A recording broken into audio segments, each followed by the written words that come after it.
आज हम पढ़ेंगे प्रश्न वाले 3.2 का प्रश्न नंबर 6। इस प्रश्न में 2 प्रश्न हैं, हम इनको बारी बारी से सोल्व करेंगे। ठीक है, इसका पहला प्रश्न पढ़ो कि किसी समबाहुभुज में कम से कम कितने अंश का अंतःकोण संभव है। ठीक है, इस प्रश्न को आपको हल करना है, यानी कि कितने अंश का अंतःकोण संभव है। इसके लिए हम समबाहु त्रिभुज को लेंगे। ठीक है, एग्जाम्पल के रूप में हम किसको लेंगे? समबाहु त्रिभुज को।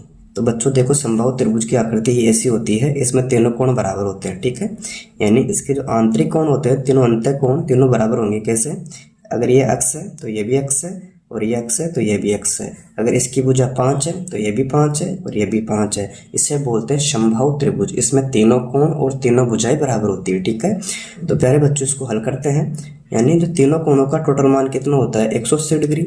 आप यहाँ पर कर सकते हो कि तीनों कोणों का अंतःकोण या तीनों कोणों का मान। ठीक है, आप ऐसे भी कर सकते हो, इसका टोटल मान होता है 180 डिग्री। ठीक है, इसमें पहला कोण अक्ष है, फिर दूसरा कोण अक्ष और तीसरा कोण भी अक्ष है। इसके बराबर में 180। ठीक है, अब इन तीनों को जोड़ते हैं तो कितना हो गया? 3 अक्ष। इसके बराबर में कितना? 180। इसमें आपको अक्ष की वैल्यू ज्ञात करनी है, तो अक्ष बराबर कितना? 180। अब इधर इंटू में 3 है तो इसको नीचे ले आओ, बट्टे में हो जाएगा।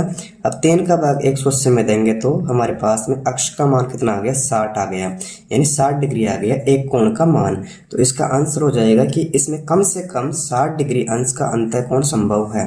मैं यहाँ पर लिख सकता हूँ कि अंतःकोण सबसे कम कितना बन सकता है? 60 डिग्री। ये पहले प्रश्न का आंसर हो जाएगा। ठीक है, अब इसी का दूसरा प्रश्न देखते हैं कि इस समबाहुभुज में अधिक से अधिक कितने अंश का बाह्य कोण संभव है। तो प्यारे बच्चों आसान है, इसका जब अंतःकोण सबसे कम बनने वाला 60 डिग्री है तो बाहरी कोण पूछ रहा है, तो आप क्या करोगे? 180 में से माइनस कर देना, आपका आंसर आ जाएगा। यानी मैं यहाँ पर लिख देता हूँ अधिक बाह्य कोण। ठीक है, अधिक बाह्य कोण। इसके लिए आप क्या करोगे भाई? 120 में से आपको अंतःकोण आया था सबसे कम 60 डिग्री वाला, इसको माइनस कर देना। ठीक है, सॉरी 180 में से माइनस करना है, तो कितना आएगा भाई? 180 में से कितना गया? 60, तो कितना बचेगा? 120 डिग्री। इस प्रकार इसका दूसरे का आंसर हो जाएगा 120 डिग्री। ठीक है बच्चों, अगर आपको वीडियो अच्छी लगी, वीडियो को लाइक करें, मित्रों के साथ शेयर करें, और चैनल पर पहली बार आए हो तो चैनल को सब्सक्राइब अवश्य करें। Thank you.